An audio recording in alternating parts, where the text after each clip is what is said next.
So hello po sa mga usapang religion, sa mga followers ng YouTube channel. Salamat sa patuloy na pagsubaybay, panonood sa mga videos natin. So ako po ulit si Alvin, faculty ng Penwell School of Theology. And siguro nakita nyo na yung mga previous videos, at isa sa mga recent discussion na pinag-uusapan sa series na ito na Read Your Bible is yung role ng mga kababaihan sa loob ng church. No? So dun sa series na part 1, part 2, part 3, no? Pinag-usapan natin yung mga passages or verses sa Bible na seemingly ay merong restriction or merong provision si Apostle Paul sa mga babae sa loob ng church, na hindi niya hinahayaan na magturo o kaya mamuno. So I already explained yung context ng mga passages na yon.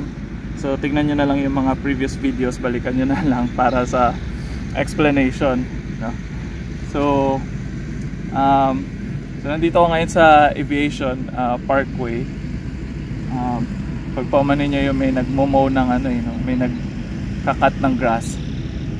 So ganyan yung pangkat nila ng grass eh.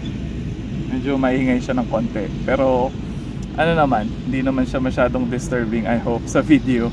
So direct, bahala ka na. Okay. So sa video na ito, subukan kong explain yung theology, saan ba nanggagaling yung ganong pananaw, no, na apparently merong rivalry when it comes to gender or sexes, no, kahit sa loob ng church or even sa bahay, na parang laging laman ng debate kung yung sino ba yung dapat na leader or sino ba yung dapat na nasusunod. Is it the male or the female, or or equal ba sila, no? So yung mga ganon. So may dalawang theological view dyan, no, na position. One is yung complementarian ang tawag nila, no? So sa complementarian view, parang hierarchical yung tingin sa gender, na they complement each other. Meron silang mga differences, pero yung lalaki pa rin yung tinitignan na nasa taas, no, or nasa top position, no? Tapos secondary lang yung female or yung wife, no? So yun yung complementarian view. Kaya parang siguro several months ago, parang nag-trending yung isang post ng isang Christian celebrity, no, na parang meron siyang illustration na shinare sa social media, na yung picture si Christ, yung payong, no, tapos merong under Christ is yung husband, tapos merong wife sa ilalim ng husband. So parang nire-reflect nun yung yung complementarian view, no? Sa kabilang banda naman, yung opposite nun, although hindi ko sure ko talagang opposite yung mas natawag doon, pero meron naman tinatawag na egalitarian view, or yung understanding na both man and woman, or male and female, are equally created by God according to His image. So therefore equal sila dapat, no? Walang hierarchy, no? Hindi hierarchical yung pagtingin dun sa relationship or dun sa dynamics nung dalawang gender na yon, no? O nung gender na yon ng male tsaka female. So ngayon, tingin ko yung mga debates about sa no, sa role ng babae tsaka lalaki sa loob ng church, highly influenced nung ganong klaseng view, no? Kung anong theology yung pinanghahawakan nung pastor or ng simbahan, kung complementarian view ba sila or egalitarian ba yung view nila when it comes to gender, no? So ang bottom line, ang concern is yung interpretation, no, ng Biblia, no? Paano ba ini-interpret yung mga passages? Like for example, si Apostle Paul, it seems na meron siyang mga verses na sinulat si Apostle Paul na clearly pinapakita niya na anong tawag dito, dapat maging submissive yung wife, or dapat secondary siya. So iyon, parang nire-reflect nun yung egalitarian. On the other hand, meron naman mga passages like Galatians chapter 3 verse 28 na sinasabi niya na those who are baptized in Christ are,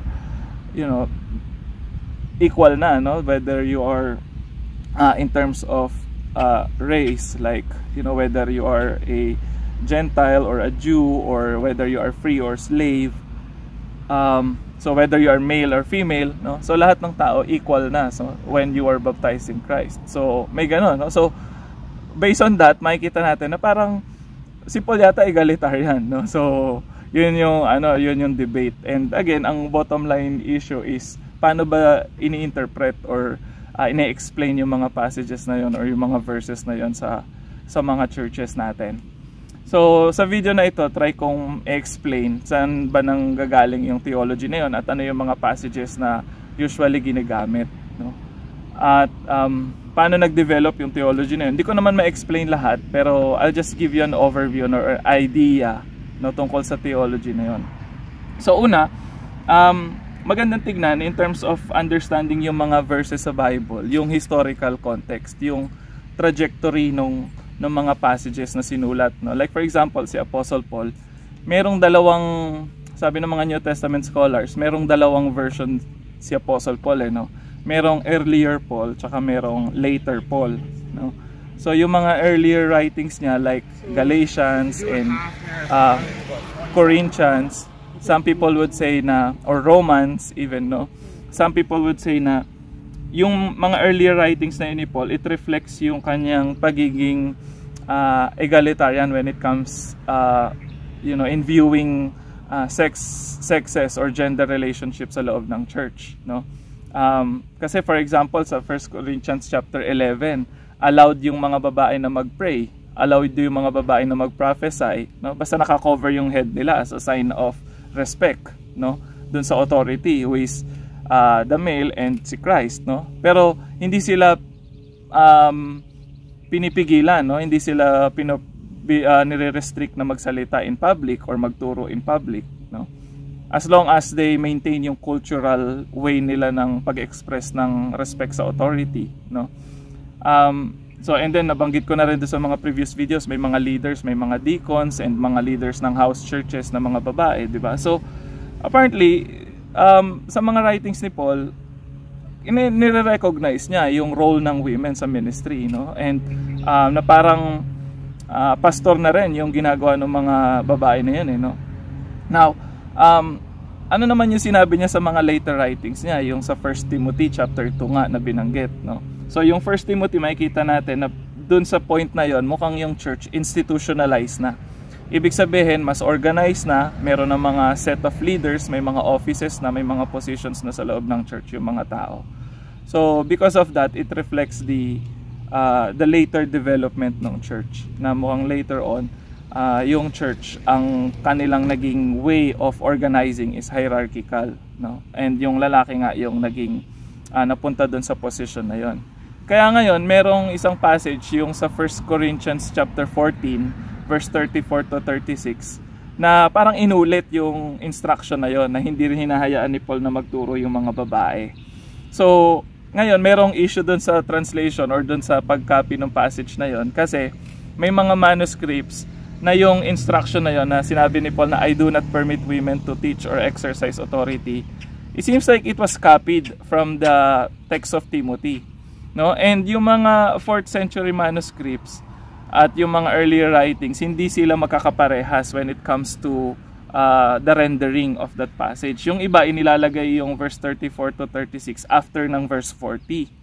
Yung iba naman, nandun siya sa after 33. So, saan talaga yung position niya? So, merong tatlong issue doon. Una, originally, nilagay talaga yun ni Paul sa dulo, or pwedeng si Paul, or pwedeng yung scribe niya, yung tagasulat niyang naglagay nun sa dulo, or at inilipat lang later on doon sa gitna, no? Kasi that chapter talks about yung public worship sa loob ng church. So that's the first one, no? Originally nasa dulo siya, and then later on nung kinokopya, parang naisip ng scribe, parang mas appropriate to ilagay dito sa after ng 33. So inilipat doon. Yung iba naman ng theory is it was really written after verse 33, pero later on inilipat ng ibang scribe sa dulo, no? So yung ganon. Ngayon, merong ibang suggestion naman, kagaya sila Fitzmyer, na sinasabi nila hindi original yon sa Corinthians, no? So wala talaga yung verses na yon, yung verses 34 to 36, but actually inalagay lang yon later on na, no? Kasi si Paul nagsulat siya around 60 AD, no, or CE Common Era. Pero yung mga manuscripts na binabasa is around 400 to 600, CE. So ibig sabihin mga 400 years after Paul, no? Kaya sabi ng ibang mga textual critics na it seems like scribe na yung nagdagdag, no? Hindi na yon originally part ng Corinthians. So yun yung mga discrepancies when it comes to reading the text, no? Na kahit yung mga modern translations natin, they will put that in footnote na itong text na to ay disputed or merong debate going on, no? Kung yun ba ay later lang isinama doon sa letters ni Paul, or ibig sabihin hindi talaga si Paul yung nagsulat noon, no? That's the conclusion, no? So I just leave it to you na mag-research, no? Pero yun nga, na yung mga passages sa Bible, kung inaakala natin that they are clear, no, clear as sunshine, hindi talaga siya ganun ka-clear, no? But it reflects a certain tradition, no, na pinanggagalingan ng mga scribes, no? Isa pa sa mga issue dyan is yung pagpapalit ng mga pangalan. Halimbawa sa Romans 16, yung pangalan ng mga babae doon, actually later manuscripts ginawang mga male yung mga pangalan ng babae doon, no? Ginawang lalaki. So pero originally or earlier versions ng manuscript, babae talaga yon, sila Hunya tsaka si Prisca, no? So yun, so kaya mahalaga malaman natin yung historical trajectory ng mga passages na pinag-aaralan natin to see saang tradisyon ang gagaling yung sumulat, no? So that's one, no, na importanteng tignan natin bago tayo mag-come up with any theological position, no? So second, sa video na ito, mukhang hahaba yung video natin, no? So sa second point dun sa issue na yan ng tradition with regards to understanding yung relationship ng gender, whether complementarian or egalitarian view, no, ay tingnan din natin yung pag-i-interpret natin dun sa Genesis chapter 1, no, nang nilikha yung babae at yung lalaki, yung foundation. Kasi si Paul, yun yung kanyang ginamit din na reference, di ba? Nasabi niya, it was Adam who was first created and then Eve, no? Tapos sabi niya, because of that, parang sinasabi ng iba, ang interpretation nila na yung lalaki ang dapat na mas namumuno or nauuna dahil siya yung unang nilikha. Pero again, balikan natin yung interpretation, no? So in Genesis chapter 1 verse 26 to 28, malinaw doon na sinabi that both male and female are created in the image of God, no? Walang hierarchy yun. Actually it was quite radical nga, kasi sa time na sinulat yung Genesis chapter 1, ang image of God, ang image ng God nasa mga kings, nasa mga rulers, no? Pero sa Genesis chapter 1, sabi niya, the image of God is in humanity in general, no? Both male and female. So walang doon, no? Walang hierarchy doon. And yung Genesis chapter 1, it's pre-fall. Ibig sabihin, bago nagkasala yung tao. Now, what happened in chapter 2? So, sa chapter 2, ang kwento sa Sunday school natin, sabi doon, nung nakreate na si Adam, malungkot siya, no? Parang dahil wala siyang partner, unlike sa ibang creature. So, ang ginawa ng Diyos, God saw that it is not good for man to be alone. Diba? Yun yung expression. So, nilikha niya si Eve, nilikha niya yung babae. Para may katuwang, para may kasama raw yung lalaki. So again, ang interpretation ng iba doon, so mas nauna si Adan kaysa kay Eva, kaya dapat mauna si Eva. Pero ang point ng passage is, malungkot nga si Adan, di ba? Na parang he feels so empty, he feels so lonely na siya lang mag-isa, di ba? Ibig sabihin, makukompleto lang siya kung meron siyang kasama, meron siyang partner. Kaya nung nilikha yung babae, sabi doon, bone of my bone, flesh of my flesh. So it seems na ang point dun is equal sila, pareha sila, that man cannot exist without woman, no? Without the female partner. Kaya nilikha ng Diyos yung partner niya, yung babae, dahil nakita na kailangan niya, no? So he cannot exist on his own, he cannot survive, no? Kaya parang ang pwedeng interpretation doon, so siyempre ng mga babae, hindi kayo mabubuhay sa mundo kung walang babae, no? So on that basis, so doon makikita natin na mukhang hindi dapat magkaroon ng rivalry, di ba? That's pre-fall, no? Bago sila nagkasala. So what happened nung nagkasala na sila? So, nung nagkasala na sila, nagkaroon na ngayon ng curse, yung Genesis chapter 3 verse 16. No, nasabi doon, you're sa woman because you listen to the serpent and you sinned, no? And kasama yung husband mo. So sabi ng God doon sa Genesis chapter 3, the punishment will be your desire will be for your husband, no? But he will dominate you, he will rule over you. So ano yung dalawang word doon, no? Yung word na your desire and rule, no? So yung word doon na desire, it's something very unique yung pagkagamit, no, sa Genesis especially. Kasi ginamit din yun I think sa chapter 4 yung kay Cain, no, na yung sin will the sin desires you, no? Ibig sabihin yung violence, yung kasalanan ni Cain ay gusto siyang i-overpower, no? So yung desire doon is very negative, na ang goal is to overpower the other, no? So yun yung resulta ng sin, yung punishment, that you will desire to overpower your husband, but on the other hand your husband will dominate you, will overpower you. If I'm not mistaken, masal yung term na ginamit or sa Hebrew, no? So yung term na overpower or dominate, it's something also very negative, no, na it can be used to abuse someone or to oppress someone.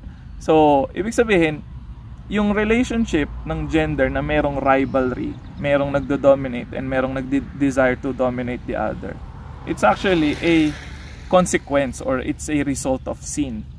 Now, ngayon, dahil result ng sin yan or consequence yan or punishment yan or curse yan ng sin, ang tanong, should that be the norm? Yun ba dapat yung maging norm? Yun ba dapat yung maging standard or basihan natin when it comes to theologizing yung relationship or dynamics when it comes to gender and sexes sa loob ng church? So yun, maganda tignan yun kasi kung sasabihin natin na hierarchical ang design, so it seems like yung curse sa Genesis 3 would be the norm, no? And again, that's the curse. So are you saying na, or are yung mga churches na may ganong view, are you saying na yung curse or yung punishment dapat ang sundin at hindi yung design sa Genesis chapter 1 na dapat equal, or sa Genesis chapter 2, no, na magkapantay sila at yung lalaki ay yung ginawa yung bawat isa is for each other, no? So yun yung tignan natin at magandang bisitahin natin when it comes to looking at the other gender, no, sa loob ng mga simbahan or even sa loob ng mga tahanan natin. So again, it's the bottom line is, how are you going to interpret yung mga passages or yung mga verses na yun sa scripture? And for me, I think since wala namang explicit na sinabi, no, whether bawal bang magpastor yung mga babae or pwede silang magpastor, wala namang specific command. So maganda ang tingnan natin is, how do we look at the other gender or yung other group of people sa loob ng mga simbahan natin, no? So and paano natin binubuo yung theology din natin when it comes to our relationships with the opposite sex, or with the people from the other gender. So yun, and tingin ko sa Bible ang norm should be Genesis chapter 1 and chapter 2 and yung Galatians chapter 3 verse 28, na si Jesus Christ, dahil niligtas niya na tayo, pinalaya niya na tayo dun sa curse, no? Pinalaya na tayo dun sa punishment ng rivalry, no, when it comes to looking at the other person or the other human being. So ang is, dahil niligtas na tayo ni Jesus Christ at nabaptize na tayo sa Kanya, magkakapantay na tayo supposedly, no? Dapat pare-parehas na yung tingin natin sa isa't isa at wala na dapat na hierarchy or lording over or dominating the other, no? So yun lang, yun yung ma-share ko sa video na to. Medyo humaba, no? So nag-take advantage tayo, maganda yung location. So maraming salamat sa pakikinig.